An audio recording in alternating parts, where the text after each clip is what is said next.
I just couldn't believe that I was experiencing my actual worst fear. We jumped in the car and drove to the closest hospital to our house. They rang a code red type situation in a loudspeaker, and they rushed me into a room, and within minutes there was an ultrasound tech in the room, and I just knew already. We want to extend a huge thank you from the bottom of our hearts to Ergobaby and Nanit for making this episode of What's Underneath Birth and Postpartum possible. Stay tuned till the end of the episode to learn more about our incredible partners and the special offers they have for you.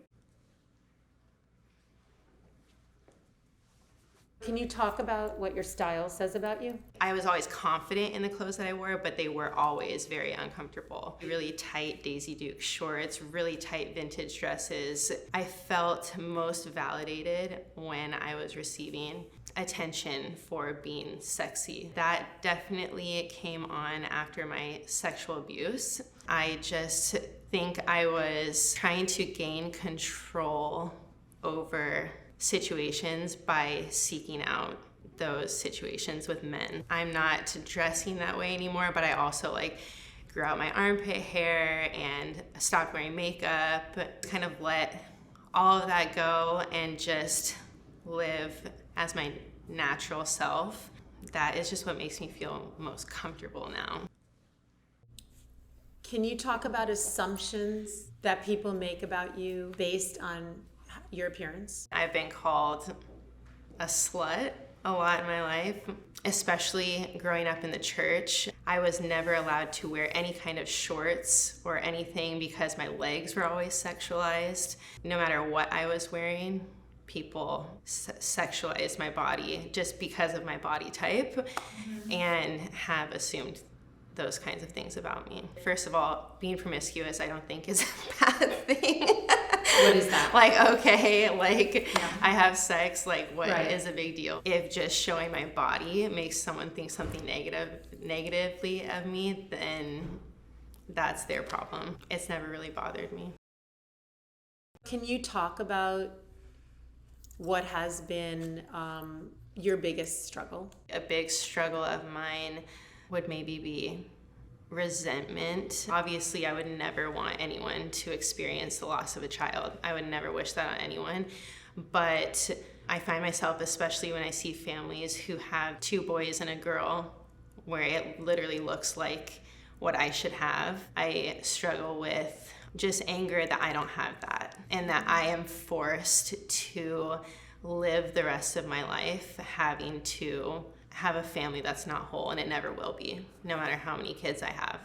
My oldest son, Jameson, was stillborn on March 4th, 2018. He was perfectly healthy, and I really, really, really enjoyed my pregnancy with him. I was about 37 weeks pregnant with Jameson when I started feeling like something was off. So I ended up just going to the hospital. They just kept brushing it off. I remember asking, I would like a non-stress test, I want an ultrasound, and the nurse told me she can't give me anything the doctor didn't order, and the doctor doesn't think that I need that, and they sent me home. I kept telling them I was in a lot of pain. They told me to take an aspirin. 3 days later, I would never go to sleep if I hadn't felt him move, and he was kicking, and it was faint, but he was definitely kicking around. So I went to sleep, and I woke up in the morning, and my belly just felt very soft, like there was no tension. And I was immediately I knew something was wrong. I went and I actually had a home Doppler, the little machine that you put on your belly and you can hear the heartbeat. And I'm going all over trying to get it, and I am not getting his heartbeat.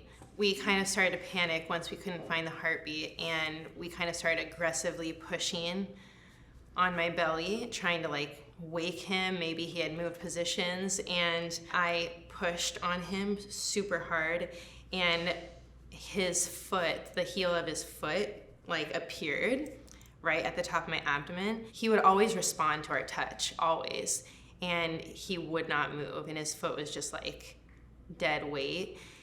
And I just knew already.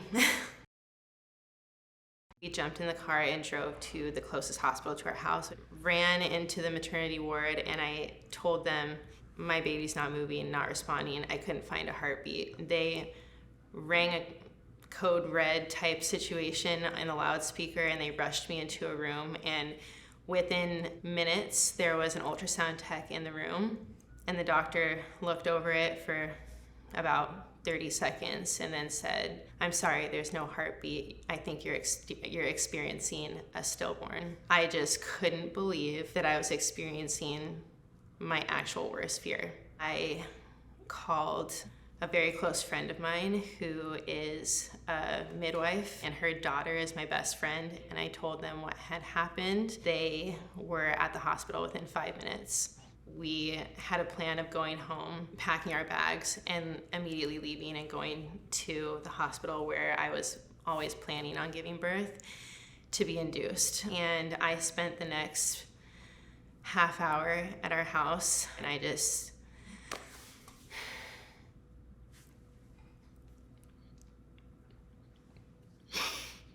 I'm sorry. Don't be sorry.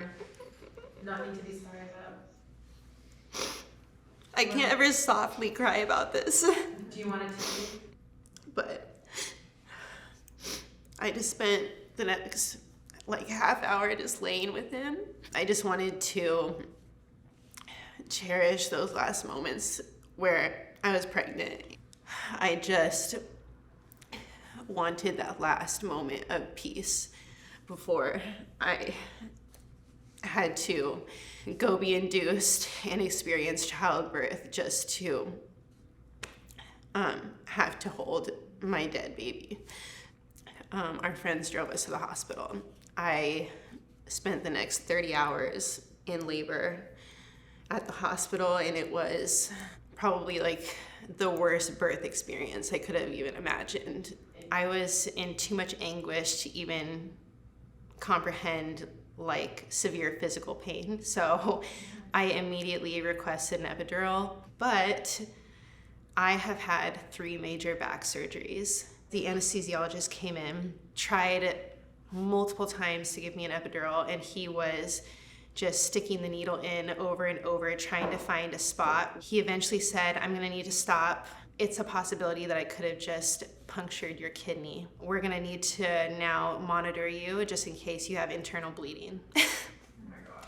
Now I'm told that I don't have an option for an epidural, and I requested a cesarean.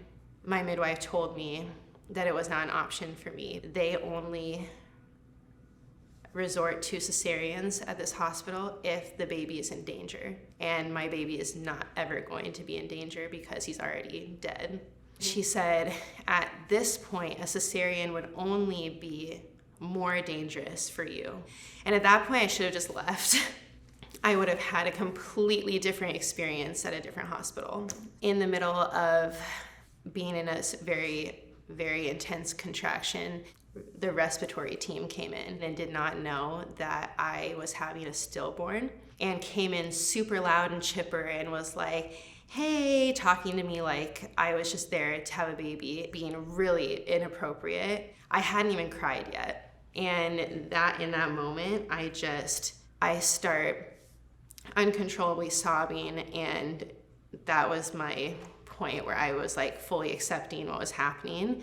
The midwife came in, did not pay attention to me having an emotional breakdown whatsoever, and just says, "I'm here to break your water. Your body's not progressing enough, so we need to break your water so that we can get things moving quicker." And I'm sitting here wailing, sobbing, and she just sticks a big, long instrument up me and breaks my water, and fluid just goes everywhere in the middle of me having a full-blown emotional breakdown. For me, that was one of the most traumatic parts of my birth, because I had already told everyone that I had experienced sexual abuse in the past, and consent was a big thing for me, and that I didn't want anyone doing anything to me without me saying it was okay. Even though I knew it needed to happen, I didn't feel like I gave her consent to do that in that moment. And I felt very much out of control. Things got really intense after that, and everything from then on, I obviously remember all of it, but it is like a fever dream for me. I don't know how long I was in labor after that happened, but I know my labor was 30 hours. I basically begged the entire 30 hours for them to give me a cesarean, and they wouldn't. The whole time they just kept telling me, we can't give you a cesarean, it would be a bigger risk for you. The midwife finally told me, okay, it's looking like it's getting really hard for you to get him out. If you want a cesarean, now I'll give one to you, if you really want one. But before you make that decision, think about your future babies. It made me feel like it was a little bit of a guilt trip. Babies are born every day by cesarean. I don't care if I have to have a cesarean in the future. But at that point, I was so angry that I had gone through the physical labor of giving birth vaginally. I didn't want to have to heal my body from both. It was soon after that that I finally was able to birth him. He was laid on my chest right when he was born. I was so surprised by what he looked like. He didn't look anything like I thought he was gonna look like. And the only thing I kept saying was, my baby, over and over, because he was just so perfect. He didn't look like he had passed away. It's weird to say, but I felt so happy in that moment.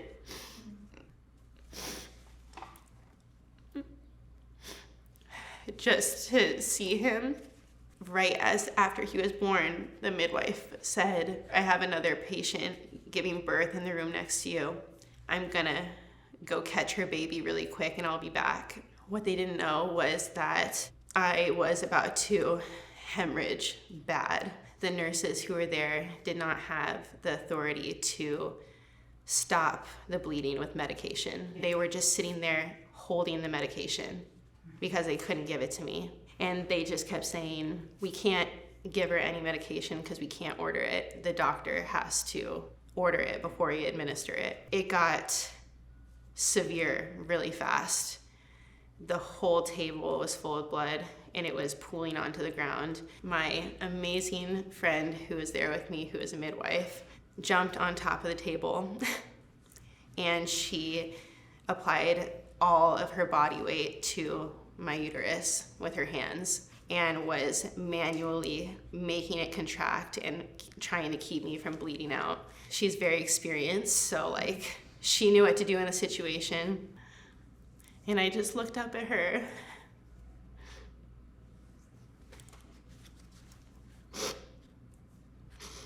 And I told her, I said, it's okay. And she just looked at me and I said, it's okay. And I wasn't telling her that it was okay because I thought I was gonna be okay. I told her that because in that moment, I was so at peace with dying. I almost wanted it. And I felt like it would be the sweetest relief to go with my son on my chest and not have to live another second without him.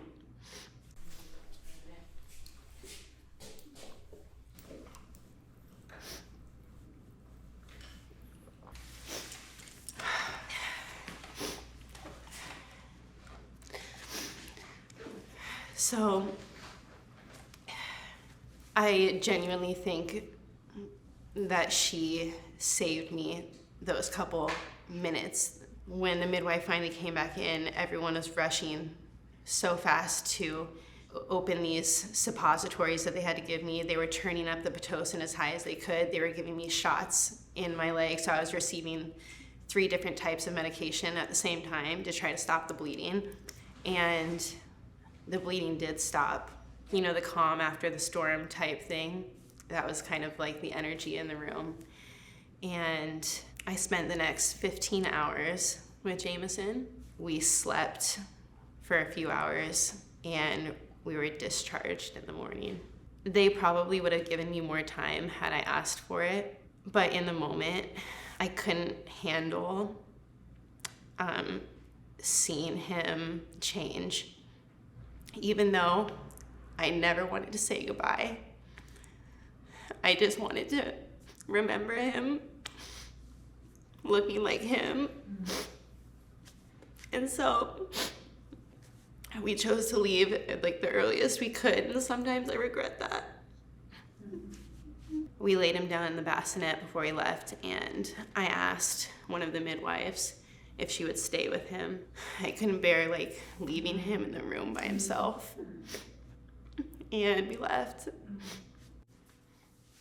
We were told that we could start trying pretty much right away, and I was pregnant 3 months after having him. It was, I mean, we were really happy. We definitely wanted to have another, but a lot of mixed emotions. And I say this all the time. After having an infant death, every single thing moving forward is bittersweet. As happy as I was that I was pregnant again, I feel like my pregnancy with Daisy, my daughter, was like a cloud looming over me the whole time. After having Jameson, I really found myself wanting another baby just like him. And when I found out that Daisy was a girl, I really felt like I grieved that last bit of him. But I am obsessed with her. I don't know what I believe, but I really feel like she was meant to come to me when she came to me. Not that I was looking for her to heal me, because I was not. I would not put that on her, but she has healed me in ways I never thought I could heal. For one, her birth was perfect. I was 100% in control the entire time. I had an epidural. It was literally pain-free. And for me, just because of what I had experienced, that was extremely healing for me to be able to experience birth without being completely out of my mind. She just brought so much like hope and love back into my life. I actually was so in love with Daisy. I did not care if August was a boy or girl, it didn't matter to me. But super excited to find out I was having another boy. His birth, it was with the same birth team, like my same doctor that I have with Daisy. And August's birth was definitely more difficult. He was a lot bigger, just like Jameson. But his birth was still really beautiful. When they placed him on my chest and I saw that he had dark, thick, curly hair, that was really emotional for me, just to see a baby that looked so much like Jameson, but looking back up at me. Like I said, very bittersweet. Shoes. Yeah. I've been talking to Daisy about Jameson every day since she was born. Basically, the last few times I was crying about Jameson, she would come up very concerned and ask me what was wrong. I would just tell her, I miss Jameson. I'm thinking about him a lot right now and I really miss him. And I think it's because she thinks that saying this will make me feel better, but she comes up and says, don't worry, Jameson's here with us. Because I always tell her he's not here with us and that's why I'm sad. And so she always tells me Jameson's here with us. Wow. I personally like speaking about him in the present tense. So I have 3 kids, even though one of them isn't present with me. He is my son. I created him and I birthed him. And if you're uncomfortable talking about him, then don't talk to me. Like, don't talk to me because we're on different planes. Yeah, we're on different realities. And like, I even had a birthday party for him. I even like to think of what he might be like at this age and what he might want to do that day. I made a chocolate cake with bugs all over it, and we went to Butterfly Wonderland. We went to a butterfly pavilion and saw a bunch of bugs. Like, at this point, I feel like that's just what I'm gonna do for the rest of my life on his birthday. And I don't think that when someone dies, you shouldn't be able to talk about your experience or talk about that person anymore, because death is so taboo and makes people so uncomfortable. When do you feel the most joy? When I see Daisy and August loving each other and interacting. They have the best little relationship. Obviously, just my kids bring me most joy, but specifically seeing them interact together. Mm-hmm. What would you say is the greatest gift that Jameson has given you? Well, he made me a mother. So definitely that, but also I would not have the family that I have without him.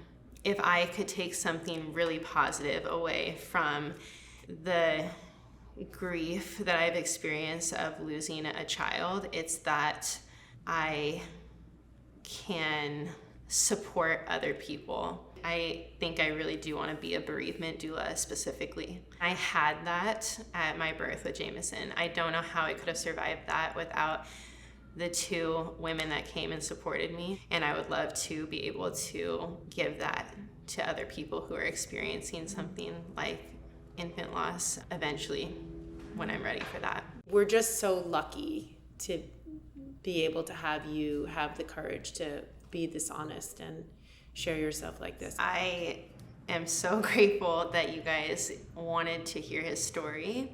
I want everyone to know about him and his life and his existence. So it just means everything to me. It really does. So I feel very lucky and very grateful and incredibly grateful that we'll be able to share it with so many more people who need to hear this. Thank you to our partners, Ergobaby and Nanit, for supporting us in showing the beauty in radically honest birth, pregnancy, and postpartum stories. Ergobaby is a company that's supporting your growing family through every step of the parenthood journey. What did you use to carry me when I was a baby? I'd have to wrap you really tight in a blanket or somehow put you inside of a shirt. I would have loved to have had something like Ergobaby's baby carrier. Ergobaby's newborn carrier, the Ergobaby Embrace, is now available in soft air mesh. Soft, cool, and comfortable, it's the sweetest way to stay connected from the start. Nanit is the company behind the world's smartest baby monitor that's helping parents and babies sleep better than ever. It would have been amazing to wander around and do what I had to do when you were taking a nap instead of anxiously having to constantly check on you. Nanit's monitors keep parents in tune with their baby's sleep, breathing, growth, and well-being. And with real-time alerts, parents can get the reassurance that they need to have a better night's sleep. And parents can find support, advice, and member discounts by joining the Nanit community. Follow Nanit on Instagram and TikTok, and check out their sale at www.nanit.com, where you can buy now or add to a registry for the sale to apply. On your next Ergobaby purchase, use code StyleLikeU15 for 15% off today. Thank you for tuning into this week's episode of What's Underneath with Rachel. For more interviews like this, subscribe to StyleLikeU. And head over to our Patreon if you want to watch Rachel's extended video.